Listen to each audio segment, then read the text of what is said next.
You just have to find the topic that really gets you going, and the people that will appreciate it will find you. Because if you sit there and focus on the numbers and you're thinking too much about what your audience wants to hear and this and that while you're just starting out, you're going to fail. I mean, I am still under 2,000 followers right now, but I have such high engagement because the people that follow me and comment and message me asking for recommendations or tell me how great of a time they had at that place that I'm at currently, or they just want to say, hey, you know, that's what keeps me going, because I'm just being myself.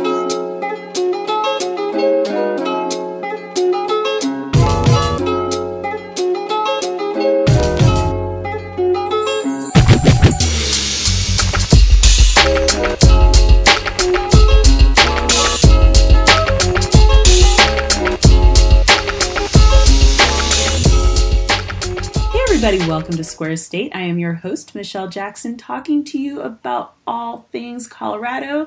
I am so excited to talk about this topic today because in my youth, I don't think I would have ever even imagined that we would talk about this topic in the way that we are today.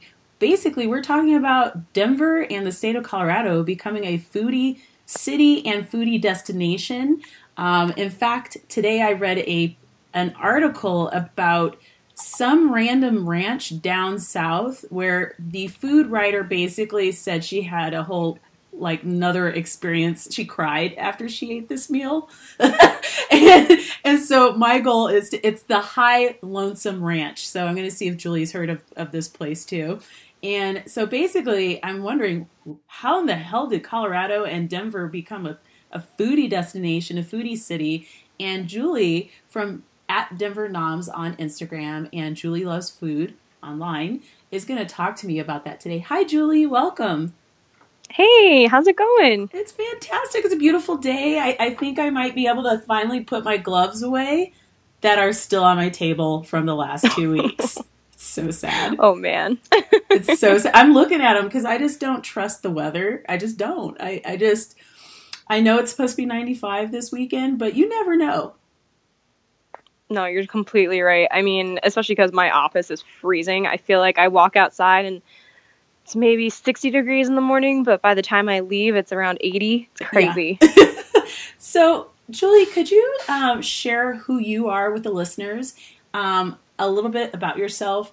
If you're originally from Colorado, I actually think I heard a little bit of a Southern accent. I could be wrong. And just we'll get into talking food in Colorado. Sure. The Southern accent might be from when I went to school in North Carolina for 4 years, so picked up a few things from there for sure. But I'm actually originally from New Jersey. Oh. And yeah, growing up there, it's always been, Italian food. We all love going out to eat. I was just talking to a friend the other day about how it's hard for me to eat pizza anywhere outside of the East Coast just because I'm so picky about it. Yeah, pizza is a whole nother level. I made pizza for 4 years. I went to school in upstate New York in Rochester. And one of the jobs I had for 4 years was making pizza. I have to admit that I don't eat pizza anymore. But when I do, the place I want to go to is Basta. Because Basta in Boulder. So if you haven't been there, that's on your list. It's a wood-fired oven, basically. They're amazing. Amazing. So you got to go to Basta. Yeah, I'll definitely add it. Boulder is a city I haven't explored as much as I would like to, but there's a ton of awesome food bloggers out there that are always inviting me up. So I'll have to mention it to them that we got to go there first. It's on your list. So I'm wondering if I may ask, how did you find your way to Colorado? And why are you blogging about food in general? What is it about food that got you riled up? Which it seems a little strong, riled up, but you know what I mean. Oh no, I'm definitely riled up about it. It's interesting. I feel like I always wanted to blog about something. I did it when I studied abroad in college. I did it when I first moved out to California for a year, and I just never felt a voice until I moved to Denver. I don't want to say it's because of a boy, but it's partially because of a boy. And it happens. Things are going great there, so super excited. But, I just needed something for myself. I was here and I was at a new job that was crazy hours, and really only going there and going home and hanging out with Mr. Noms is what I referred to him on social media.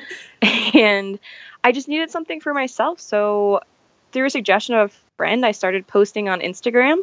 And from there, people started following me. I got about, I would say, 500 followers within the first couple months. And that's kind of unheard of as far as Instagram followers, unless, controversial, you're buying them and doing that stuff, which I've never done. So, hey. But, through that, I met so many amazing people, and it fueled me to continue because I was talking about something I love. I mean, I love cooking at home, and I've done a couple classes through it where it's been so awesome to learn different techniques and just exchanging, shooting the crap with a lot of people that love the same thing, really. So how long have you been working on this particular project? Honestly, only since October of last year. Mm-hmm. So actually, given how new this project is, I have a couple of business-focused questions. Like, were you posting a couple times a day? Like, what do you think is part of your kind of secret to success? The pictures are beautiful, by the way, and I'm looking at your feed now. I actually do follow you, which is part of the reason why I reached out. Every picture makes me want to eat, and every like period, end of story, and every picture.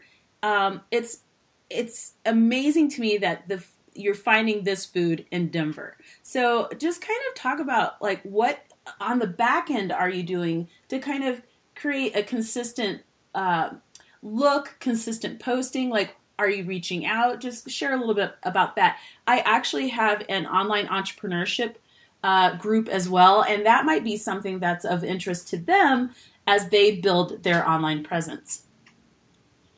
Yeah, absolutely. I mean, I use so many online resources going through looking at different feeds that inspired me. One of my favorite ones is NYC Dining, who is run by Skylar Boucard, and she's amazing and just hilariously herself. I just related to her and her passion about food. And I took a couple classes about photography. I mean, I vary my feed between my own camera and my iPhone. So I use a Nikon D3400, which turns out amazing pictures. So you'll see a mixture of, professional pictures and then just goofy ones on my phone. But I mean, if you scroll back too far, it took me a while to find my voice and find my feed and what I kind of wanted. At first I thought I really wanted blowout colors and this and that, but then I realized that a lot of the photos kind of were coming out too edited. So I would say the past 2-3 months has really kind of grounded me in where I'm looking at. So, I mean, I really love curating my feed. I went to a Denver Style magazine kind of talk, and I was listening to a couple of the speakers talk about how they organize their feed in different colors and different angles. So I think for me, the thing I really have is angles. For my focus, I have an aerial shot, I'll have a side angle, one of me eating something, one of me holding something out to the sky. I mean, all the typical shots, but I like to have that kind of consistency throughout it, but it's not all aerial shots and all of this or all one color. And I think that's what really drives people to my feed. I actually, the other thing that I really like about your feed is the color. Like, it's really bold color. And I like just how there's, how like some feeds, it's very like it's one color. But for me, I'm the type of person who responds better to multiple colors, like lots of things kind of going on. And so I just like the look for me is really appealing and, quite frankly, appetizing. So I guess, that's a nice segue into, you're from the East Coast originally. You've spent time in the South. Those are food places. Like, when you think of American cuisine and eating good food consistently, you think a lot of people will think Chicago, New York, the South, California. So you get here, and what was your initial expectation in terms of what Denver would have to offer? Well, I'll tell you this. I was definitely it's definitely a little lost at first. I mean, when I was visiting Mr. Noms when we were doing long distance for about 7 months, he just would not stop talking about the green chili. And I'm so sorry. I really dislike it. How do I'm the you worst about dislike it. green Oh my chili? Oh my gosh. God. How is that even possible? Do you like spicy food? I do, but it doesn't do it for me. I don't know. It's not. We got to get you down to Pueblo where they make like the legit real thing, and they have the Pueblo Chili Festival. So like there's a green chili festival down there, and instead of like the Hatch green chili, it's the chili from Colorado. And I think that might change your mind, going to the heart of it all. You know, I'm open to anything. I definitely will check that out.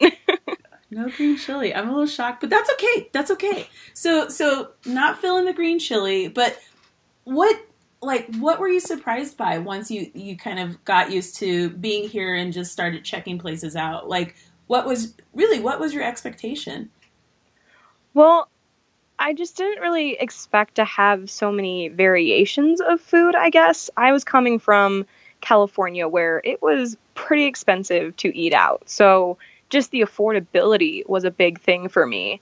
And then it kind of went from, okay, I can eat out consistently to I need to make friends. And, you know, I like making friends over food. So I would reach out to people I knew from school or people from work. And just through the experience, we just kept trying new places. And it definitely took me a little bit of time before getting into, I would say, the foodie world and kind of opening up to things past just, you know, Thrillist and Eater and really looking into everything. So I think things kind of changed around when a friend that I met had given me one of the dining out passports. So it's cool. One of those buy one entrees, get one free.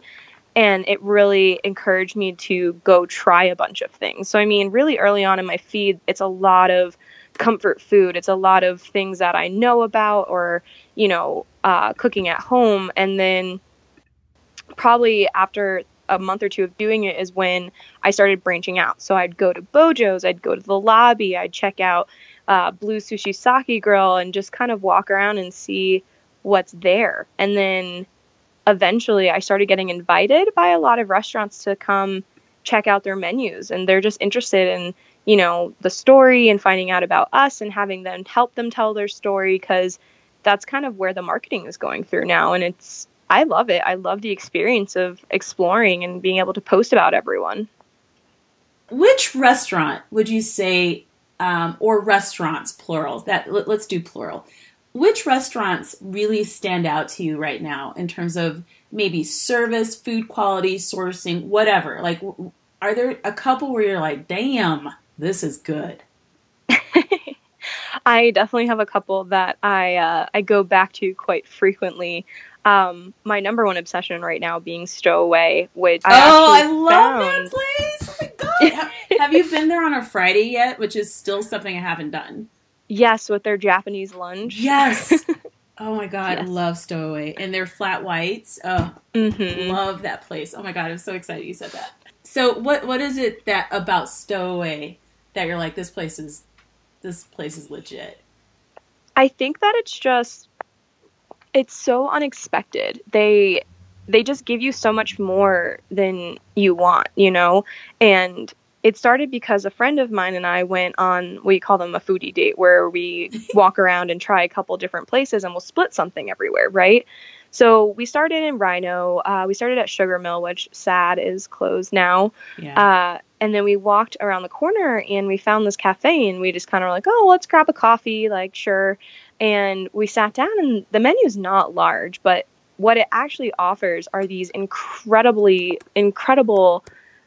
flavors that are, you never would have thought about it. I mean, just this past weekend, I got their colorful Colorado dish, which is asparagus and poached egg and this salt and vinegar hash. And it has this delicious sweet and tangy sauce along with it. And they throw a couple pickled radishes that are just gorgeous. I'm looking at this picture that you shared. Oh my gosh. Damn. That's all I have to say. It's amazing. And the people there are just so nice. And I think for me, the biggest thing is the space, and it's incredible. The owner is from New Zealand, and it's a huge New Zealand influence. I have a couple friends that studied abroad there, and when I brought them there, we're like, oh my gosh, it's like I'm literally in New Zealand right now. Oh, cool. So in addition to Stowaway, what other restaurants kind of stand out to you right now? For me, I'm a huge brunch person, so I love the shells and sauce brunch, which is hilarious because shells and sauce you think about as far as pasta, and maybe I'm a little biased because it's literally 3 blocks from my house, but their brunch is so good. I mean, it's not what you expect, and it's so affordable. I think when we went, they had $3 mimosas. What? Right? Crazy. I actually have not been there, so I've just brought this up. This is on the list. And yeah, I'm looking at the menu now, and yeah, thank you. I've put this on the list. Yeah, they are pretty great. I love it there, and it has a really good little neighborhood vibe, and you don't even really realize that you're in a city when you're sitting there. It's pretty cool. And when you actually, I'm going to ask: is there a place that you're looking forward to that's going to open in the summer? I think there's a number of restaurants that are going to be opening, and I'm wondering, is there one that you're like, I got to check this out? There actually is. I'm totally blanking on the name. I'm pretty positive it's called Yardbird, and it's this restaurant that's supposed to be completely robotic based. It's like you go up and you order, and then yeah, it's crazy. It's definitely called Yardbird. I just typed it in. Yardbirddenver.com. What, robots? What do you mean robots? The food, the visual of it is insane. Wow. I'm trying to figure out, is it already open though? I'm not positive. I know, so I'm mixing things up because there's a place. I shouldn't say there's a place. I just went to the chicken fight, right? And I know there's so many chicken things there, and Yardbird was one of the things, but it's like, and maybe it's Bird Call. It might be Bird Call, because Yardbird, let's see, wait a minute. Fried Chicken Eatery. Yes, this is what it is. Oh my God. Okay, so what? What? Yeah, it's completely. What? I'm excited about that. This is cool. This is cool and weird and in the future and technology and Okay. Well, you've added to my list. And if you ever need a goofy, talkative person who loves food, and your friends are like, we're busy, let me know. Because I'm up for it. I'm very excited about all this. So what is your hope in terms of this project and sharing what Colorado has to offer? Like do you have a long-term goal, or is this just a fun kind of heart project that you're working on? You know, it started off just as something for me, and through it created this network of friends and business connections. Honestly, I mean, there are some incredible minds behind PR and marketing, and I work in marketing full time, so it's so cool to see that. I think for me, I would love to turn this into a freelance of content marketing and copywriting, and it gives me a huge talking point for interviews and people that are interested, and just helping people out. I'm friends with a couple food trucks and different restaurants that, I work on their media for them and just kind of help them out. But for me, it's experience, and just in the hopes of doing something like this full time in the future. If you're a person who's come to Denver or to Colorado, or you're just someone out there who's like, I love food, and are interested in writing about food, sharing, that experience of breaking bread with others, what would you advise them to do first? Like, what is the thing that you've done to sustain this? I'm a blogger, as well as a podcaster, and one of the things that happens is most people will start and then they quit. Like the rate of people quitting blogging and podcasting is very, very high. So typically most people don't hit past 6 months. So what about what you did helped you sustain focus and grow this really cool project? Yeah, it's definitely, I know the quitting game and how easy it can be. I mean, I have 3 or 4 blogs that are still in the private mode under WordPress because I never found the right voice. But I think the key really to it is doing it on a topic that you are truly passionate about. I can talk about food and chefs and restaurants for hours and get so excited about it, you know? And for me, that's just been what energizes me and makes me want to continue doing it. So you just have to find the topic that really gets you going, and the people that will appreciate it will find you. Because if you sit there and focus on the numbers and you're thinking too much about what your audience wants to hear and this and that while you're just starting out, you're going to fail. I mean, I am still under 2,000 followers right now, but I have such high engagement because the people that follow me and comment and message me asking for recommendations or tell me how great of a time they had at that place that I'm at currently, or they just want to say, hey, you know, that's what keeps me going, because I'm just being myself, and these followers are appreciating that, and it's a really great feeling. I'm sitting here thinking about just your life in Colorado versus back in Cali and out east. And what would you say? I mean, this is also a podcast about all things Colorado. What surprised you about life in Colorado, and what's been great about it? Yeah. Growing up on the shore, I would always go to the beach to get that relaxation, that deep breath of life is good, life is okay. And, you know, no matter how stressful things get, you know, it's okay. And you just feel better about that. And I feel like I never really got that in California, even with being on the West Coast and seeing the Pacific Ocean there. And I was worried coming to Denver, thinking to myself, there's no body of water to help me relax.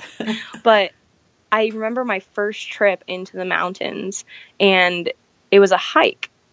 And we did a small little hike up to Mary's Glacier, St. Mary's Glacier in Idaho Springs, and just sitting by the lake and looking at the mountains, and even just the ride into the mountains, I got that exact same emotion when I would stand on the beach, and I haven't looked back, and I'm so happy with where I'm at.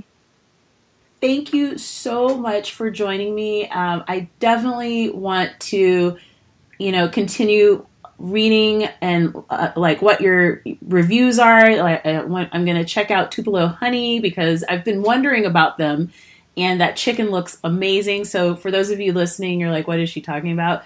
Go to Julie's website, and you'll see a review or a number of reviews on different restaurants. And one of them has the best chicken picture ever. If you could share your social media feed, your website, and just where people can find you and email you if they want to chit chat, that would be awesome. Yeah. So you can see extended reviews and just pictures and things coming up in my mind on julielikesfood.com. Check out my Instagram feed at Denver Noms with a Z, and feel free to DM me through there or shoot me an email at denvernoms@gmail.com.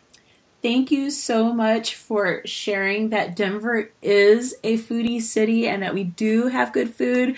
I remember when food was not so good. And so I'm like, I look a little older, I'm a little older than I look.